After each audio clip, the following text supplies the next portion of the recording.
The way I see Chloe, she's everything from my pet to my best friend. I've run cross country since I was in 8th grade. It's really just become one of my favorite things to do. I have what's called Stargardt's disease. I'm not completely blind. I'm considered legally blind. Can't really see faces. I can't really see uneven sidewalks or roots on the ground. So Chloe helps guide me and pick the clearest path.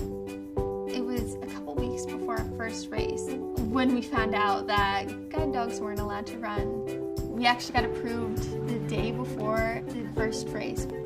That first stretch was just the greatest 100 meters I've ever run. I love her unconditionally, and she's definitely given me a lot more independence. Being blind has never been a good enough excuse to stop doing what I